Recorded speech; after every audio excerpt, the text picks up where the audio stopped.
إما أن العبد يصدق مع الله ويعلم أنه يعامل ملك الملوك وأنه يعامل من يسمع ويراه فيري الله من نفسه الصدق. L'homme vit entre deux éléments, la peur et l'espoir. Mais ces deux éléments que sont la peur et l'espoir sont enveloppés par l'amour d'Allah Azza wa Jal. C'est comme si nous avions ici la peur et l'espoir ici, et tout autour l'amour d'Allah Azza wa Jal est présente. La peur de voir Allah Azza wa Jal ne pas accepter nos adorations. Allahumma taqabbal minna ya Rabbal alamin. Qu'Allah accepte de nous. Qui doit être une peur réelle. Et c'est un signe de foi réelle. Celui qui, lorsqu'il prie, n'a pas en son cœur l'idée, le fait de se dire que peut-être qu'Allah Azza wa Jal n'a pas accepté sa prière, celui-ci a une prière qui n'est pas complète. Il a une prière qui est manquante. La peur. La peur du jour du jugement, la peur d'être ressuscité parmi les mauvaises personnes, la peur de finir nos vies avec des mauvaises actions alors qu'on les aurait passées toute notre vie dans les bonnes, qu'Allah nous préserve. Mais aussi l'espoir. L'espoir de voir Allah Azza wa Jal accepter nos adorations, les démultiplier. L'espoir de voir notre Seigneur subhanahu wa ta'ala yawm al-qiyamah d'une façon qui sied à sa perfection. L'espoir de voir nos familles grandir dans le bien, de voir nos enfants être des pieux et des pieuses, et on demande à notre Seigneur de préserver nos enfants, ya Rabbal alamin. Mais tout ça est enveloppé par l'amour, parce qu'en vérité, s'il n'y a pas l'amour d'Allah Azza wa Jal, il n'y a ni espoir ni crainte. Parce que celui qui n'aime pas notre Seigneur subhanahu wa ta'ala n'a que faire de la colère d'Allah et n'a que faire de la satisfaction d'Allah subhanahu wa ta'ala. Il vit comme s'il n'avait pas de Seigneur, qu'Allah nous préserve. L'espoir est illustré par le verset coranique dans Surat al-Fatiha, Ar-Rahman Ar-Rahim, celui dont la miséricorde parfaite englobe toutes choses et celui dont la miséricorde ne cesse de se renouveler. Ici, rien que dans Surat al-Fatiha, on trouve l'espoir. La peur, on la trouve dans Surat al-Fatiha. Lorsqu'Allah Azza wa Jal nous dit Maliki yawmiddin ou Maliki yawmiddin, les deux ayant un sens très proche, c'est-à-dire le maître du jour de la résurrection. Quand on parle de Yawm al-Qiyamah, du jour de la résurrection, le cœur des croyants doit trembler. Wajilat qulubuhum, comme le dit Allah subhanahu wa ta'ala. Et enfin, l'amour d'Allah Azza wa Jal est à son tour représenté dans Surat al-Fatiha lorsqu'on lit Iyyaka na'budu wa iyyaka nasta'in. C'est toi seul que nous adorons et c'est auprès de toi seul que nous cherchons refuge. Parce que l'amour, c'est l'adoration. Et parce que l'adoration, c'est l'amour. Et aujourd'hui, nous allons continuer. La semaine dernière, je vous ai fait une introduction sur le jour du jugement. Et nous allons rentrer dans le tafsir, c'est-à-dire l'exégèse de Surat al-Qiyamah. يقول الله سبحانه وتعالى بعد أعوذ بالله من الشيطان الرجيم بسم الله الرحمن الرحيم. On va commencer déjà avec La uqsimu bi yawmil qiyamah. La signifie la négation dans l'origine de la langue arabe. La adhabu, la uhib. Cela signifie je ne vais pas, je n'aime pas. Cela signifie à l'origine la négation. Pourtant ici Allah Azza wa Jal jure bien par le jour du jugement. Si on doit traduire, ce serait non, virgule, je jure par le jour du jugement. Ici les savants se sont posé la question, qu'est-ce que cela? Le là ici, la négation. Est-ce que c'est négation? Non. Certains ont dit cela est une réponse à une affirmation que certains polythéistes avaient faite. Les polythéistes faisaient ce qu'on appelle l'inkar, c'est-à-dire qu'ils refusaient d'admettre que le jour du jugement existe. Et le jour du jugement et la croyance au jour du jugement est un des piliers de la foi musulmane. Eh bien, il y avait les mushrikoun, c'est-à-dire les Quraysh de l'époque, en tout cas les mushrikoun parmi les Quraysh, les polythéistes parmi eux, qui refusaient la notion de croyance au jour du jugement. Certains nous disent qu'Allah Azza wa Jal leur répond et leur dit là, non, vous faites fausse route. Uqsimu bi yawmil qiyamah. Et Allah Azza wa Jal jure par le jour du jugement. Lorsque nous jurons, nous devons jurer par Allah Azza wa Jal. Wallahi, wa rabbil Ka'ba, par le Seigneur de la Kaaba, wal Aziz, wal Hakim. On peut jurer par tous les noms d'Allah Azza wa Jal. On peut même jurer par le Coran, puisque le Coran est la parole d'Allah. Wal Coran, bien sûr, ça veut dire wa kalamillah, c'est la même chose, ça fait partie des caractéristiques d'Allah. Wa izzatillah, on peut jurer aussi par la puissance d'Allah. On ne peut pas jurer sur les têtes de nos mères, c'est du polythéisme mineur. On ne peut pas jurer par un autre qu'Allah, c'est du polythéisme mineur. Quand je vous dis polythéisme mineur, comprenez bien une chose. Jurer par un autre qu'Allah, par un autre de ses noms, ou par une autre de ses caractéristiques, c'est le plus grand des péchés que l'on puisse faire tout en restant musulman. C'est pire que zina. C'est pire que la fornication, akramakumullah. Qu'Allah nous préserve, ya Rabbal Alamin. Lorsqu'Allah Azza wa Jal jure par sa création, ce n'est pas pour jurer par elle comme nous on jure par Allah, non. Lorsque c'est Allah Azza wa Jal qui le fait, c'est pour montrer l'importance de cette création. Yawm al-Qiyamah. La uqsimu bi yawm al-Qiyamah. Al-Qiyamah. Qama yaqum. Le fait de sortir, le fait de se réveiller, le fait de revivre, le fait de sortir de nos tombes. Pas pour rien. On va sortir de nos tombes pour être en face de la justice d'Allah Azza wa Jal, pour répondre de nos actes, pour être récompensé pour nos bons actes, alhamdulillah, mais pour être puni de nos mauvais actes, qu'Allah nous préserve, ya Rabbal Alamin. Allah Azza wa Jal va jurer une deuxième fois par quelque chose. La première des choses par laquelle Allah Azza wa Jal, ça a été le jour du jugement, c'est lié à un temps et à un lieu. C'est lié à un temps et à un lieu. Mais ce temps et ce lieu, est-ce qu'on a l'impression qu'il est proche? La réalité, c'est qu'on n'a pas l'impression qu'il est proche. La réalité, c'est qu'on n'a pas le sentiment que la mort est proche et que la résurrection est proche. On n'a pas ce sentiment-là. Donc Allah Azza wa Jal, après avoir jugé par quelque chose qui peut sembler ba'id, éloigné de nous, il va jurer par quelque chose qui va nous parler. An-nafs al-lawwama. Il n'y a rien de plus proche de nous-mêmes que nos propres âmes. Les savants ont divergé sur le sens de l'awwama. An-nafs al-lawwama, plusieurs paroles. Certains nous disent que c'est l'âme du croyant et de l'incroyant, qui au jour du jugement fera des reproches. Elle reprochera aux non-musulmans: pourquoi n'as-tu pas adoré Allah Azza wa Jal? N'as-tu pas vu dans quelle situation nous vivions?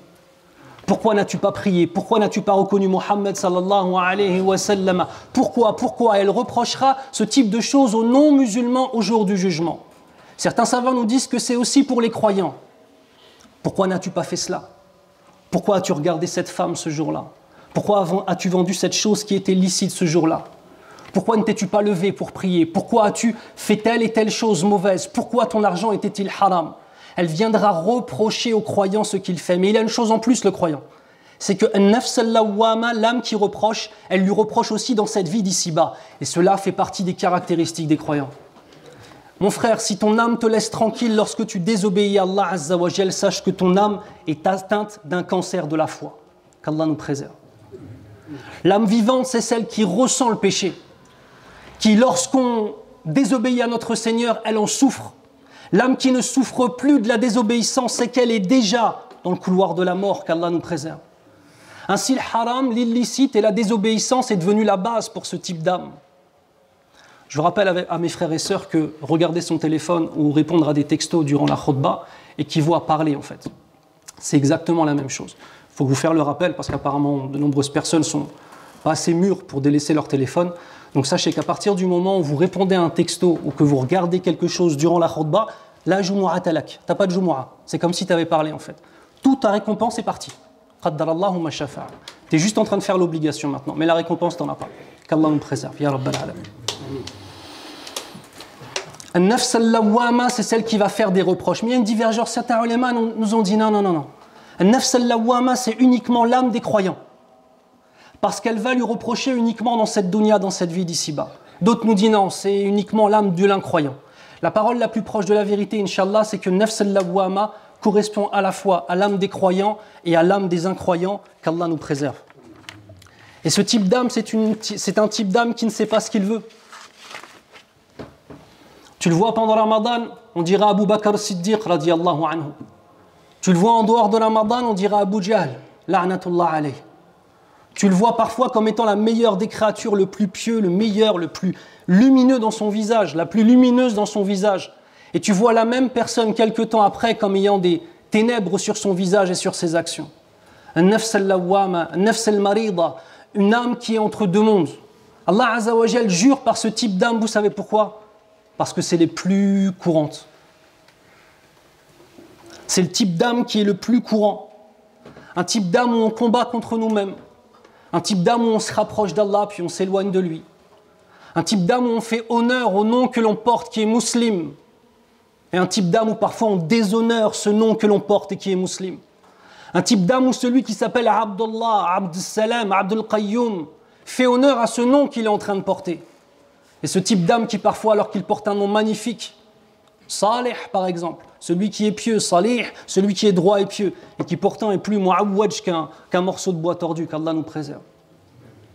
Wala uqsimu bin nafsil lawwama. On demande à Allah Azza wa Jal de redresser nos âmes, ya Rabbal Alamin, et de faire que nos âmes soient droites et qu'on fasse partie des nafs al-mutma'inna, kama qala Allah Azza wa Jal, que l'on fasse partie des âmes qui sont apaisées et accomplies, car un homme qui n'a pas le dîn dans sa vie ne peut pas être accompli. Puis Allah Azza wa Jal nous dit dans le sens, l'homme pense-t-il que nous nous réunirons jamais ses os quand c'est la fin? Quand les vers ont mangé ton corps et que tes os finissent par devenir poussière. On a le sentiment qu'on va peut-être échapper à la justice divine d'Allah subhanahu wa ta'ala. Non. Et ça fait partie des caractéristiques des incroyants de sans arrêt remettre cet argument. Comment est-ce que nous pourrions revivre alors que nous avons disparu? Vous savez pourquoi ils posent cette question? Parce qu'ils analysent la chose à la lumière de leurs propres possibilités. Effectivement, l'homme ne peut pas refaire vivre les morts. Effectivement, l'homme ne peut pas recréer les os et l'âme de quelqu'un et la remettre et remettre l'âme de quelqu'un dans son corps. Donc, comme eux ne le peuvent pas, ils pensent que le Seigneur des mondes ne le peut pas.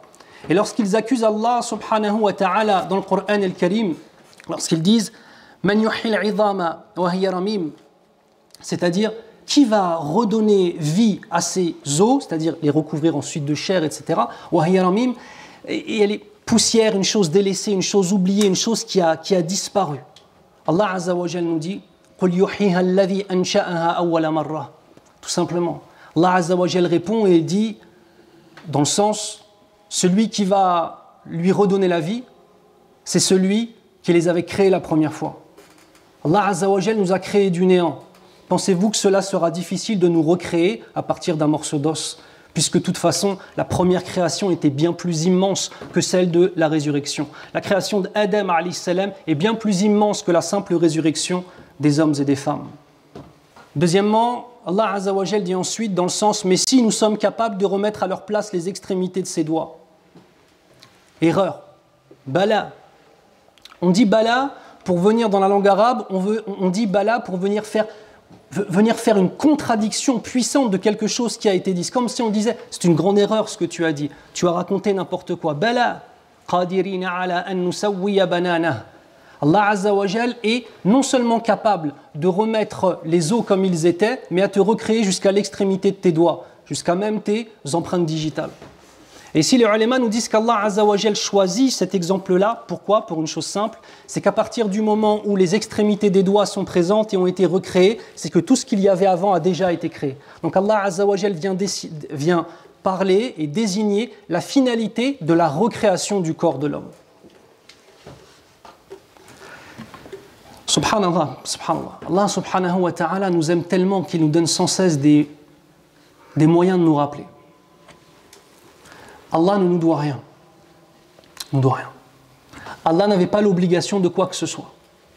N'avait pas l'obligation d'envoyer des prophètes, n'avait pas l'obligation de descendre le Coran al-Karim, ou de descendre l'Injil, ou de descendre le Tawra. Il n'avait pas ces obligations-là.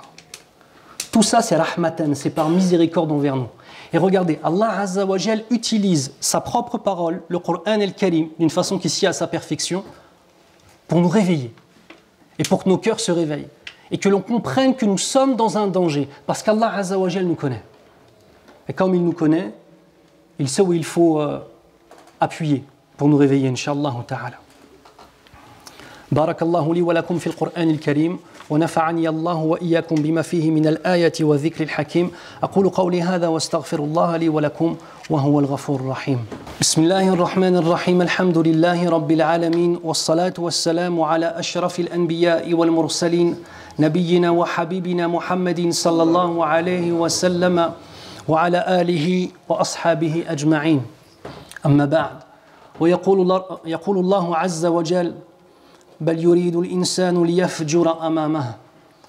Ce qui signifie mais l'homme voudrait plutôt continuer à vivre en libertin. وقال سعيد بن جبير ليفجر أمامه يقدم على الذنب ويؤخر التوبة فيقول سوف أتوب سوف أعمل حتى يأتيه الموت على شر أحواله وأسوأ أعماله. Saïd ibn Jubayr, radiyallahu anhu, nous dit une parole extraordinaire pour expliquer ce verset. Il nous dit dans le sens, il fait les péchés et il retarde son repentir. Et il dit sans arrêt, un jour je vais me repentir. Voilà, Saïd ibn Jubayr nous dit que c'est ça. Un jour je vais faire telle action. Un jour je ferai ci, un jour je ferai cela, un jour j'arrêterai telle mauvaise action, un jour je ferai telle bonne action. Et il nous dit dans la suite, et la mort le saisit dans la pire des situations dans laquelle il était. La façon dont tu vas mourir est un grand signe de la façon dont tu seras ressuscité. Si tu meurs à un moment où tu étais dans la désobéissance à Allah Azza wa Jal, tu vas être ressuscité dans ce même type de vie. Non pas entouré de lumière, mais entouré de ténèbres, qu'Allah nous préserve. Celui ou celle qui, durant toute son existence, a construit une foi, parce que ça met des années et des années à construire une piété, et c'est normal. Et la piété d'un jeune homme de 20 ans a des objectifs qui ne sont pas les mêmes que la piété d'un homme de 50 ans, ni même la piété d'un homme de 80 ans. Il faut aussi garder à l'esprit qu'en fonction de son âge, on a des objectifs différents, et qu'on a une compréhension de la piété qui est différente, et des objectifs différents. La piété de quelqu'un qui est père de famille n'est pas la même piété que quelqu'un qui n'est pas père de famille. La piété d'un jeune homme qui n'est pas marié n'est pas la même piété qu'un jeune homme qui est marié, parce qu'il y a d'autres responsabilités qui sont différentes. Liyafjura amama. Ici, les ulama ont divergé sur cette question. Après, il y a beaucoup de choses à dire, mais on ne va pas rentrer dans les détails. Mais ça m'a choqué de voir que certains ont aussi interprété ce verset dans le sens où, eh bien, en fait, ils préféreraient continuer à être dans le haram plutôt que d'être devant son Seigneur. Vous savez, c'est quoi? C'est quand la maladie du cœur est rentrée si profondément que la seule chose qui reste de l'islam, c'est du nifaq, de l'hypocrisie, qu'Allah nous préserve. C'est quand en fait l'adoration est devenue une douleur, quand l'obéissance est devenue un échec dans la tête de la personne. Alors que l'obéissance, c'est la lumière de nos cœurs, subhanallah. Liyafjura amama. Yas'alu ayyana yawmul qiyamah. Il interroge à quand le jour de la résurrection. Celui qui vit dans les ténèbres de l'incroyance, ou bien qui vit dans les ténèbres de la désobéissance, en fait, c'est comme si chaque jour il se tournait vers le ciel et disait, mais à quand sera le jour de la résurrection? Vous savez, mes frères, et je vais finir la khutbah là-dessus parce qu'on a commencé un petit peu tard, je ne veux pas finir trop tard, Inch'Allah. La finalité de tout ça, c'est quoi? Dans nos vies de tous les jours, on a la possibilité de prouver à notre Seigneur que nous l'aimons ou non. Ou non. Qu'il est présent dans toutes nos pensées et nos actes ou non. Que nous avons conscience qu'il nous voit, nous entend, nous ressuscitera et nous jugera ou non. On a l'occasion chaque jour de prouver cela à notre Seigneur. Et c'est toujours étonnant de voir des hommes et des femmes qui disent La ilaha illallah Muhammadur Rasulullah sallallahu alayhi wa sallam, qui jeûnent le mois de Ramadan, pour certains même et certaines qui font la prière, mais qui chaque jour de leur vie s'avancent de plus en plus profondément dans les ténèbres de la désobéissance. Où chaque jour les actions viennent prouver l'inverse de ce que dit la langue. Mais j'ai une bonne nouvelle pour vous. Allah Azza wa Jal huwa at-Tawwab ar-Rahim. Il est celui qui accepte le repentir, il est celui qui renouvelle sans arrêt sa miséricorde. Il est Ar-Rahman Ar-Rahim, celui dont la miséricorde parfaite englobe toutes choses, et celui dont la miséricorde ne cesse de se renouveler. On peut parler longtemps de Yawm al-Qiyamah, on peut vous expliquer comment ça va se passer par étapes, etc. Mais en vérité, tout ça revient à une chose. Avons-nous conscience qu'Allah nous voit, nous entend, nous a créés, qu'il va nous ressusciter, qu'il va nous juger et qu'on va devoir répondre de nos actes. Et que certains d'entre nous trouveront des montagnes de lumière. Allahumma ja'alna minhum. Qu'Allah fasse de nous des hommes et des femmes qui trouvent des montagnes de lumière, ya Rabbal Alamin. Que d'autres d'entre nous vont trouver des montagnes de ténèbres. Allahumma ahfadna min dhalik. Qu'Allah nous préserve de cela, ya Rabbal Alamin. C'est ça la réalité. Ton origine ethnique, ton niveau social, tes diplômes, ton intelligence, ce que tu as accompli ou non dans ta vie, est-ce que tu possèdes des choses ou pas, le prix de ta voiture, la beauté de ta voiture, le nombre de personnes qui te connaissent et qui te respectent ou non, le nombre de personnes à qui tu as pu faire peur dans ta vie ou non, la force physique que tu as. Tout ça, c'est un clin d'œil et c'est qu'une illusion. La réalité, c'est tes actions. A'maluk. La réalité, c'est nos actions. A'maluna. Qu'est-ce qui va en rester au jour du jugement? Allons-nous vivre comme des musulmans qui ont conscience de l'honneur d'être des musulmans? Ou allons-nous vivre comme des gens qui s'affilient à l'islam, qui disent « je suis musulman », mais leur mode de vie est à l'inverse de l'islam? Et Allah Azza wa Jal, comme il nous aime, il nous met la pression. Comme un père qui aime ses enfants et qui leur met la pression pour leur bien. Travaille à l'école, je ne te laisserai pas gâcher ton avenir comme ça, etc. Mémorise du Coran, apprends ton din, je ne te laisserai pas gâcher ton avenir comme ça. Eh bien Allah subhanahu wa ta'ala nous fait peur avec le jour du jugement, afin qu'on se rappelle, qu'on évolue, qu'on change, qu'on revienne à lui et qu'on puisse avoir de la constance, ya Rabbal Alamin. Inna Allah wa malaikatahu yusalluna ala an-nabi ya ayyuhalladhina amanu sallu alayhi wa sallimu taslima.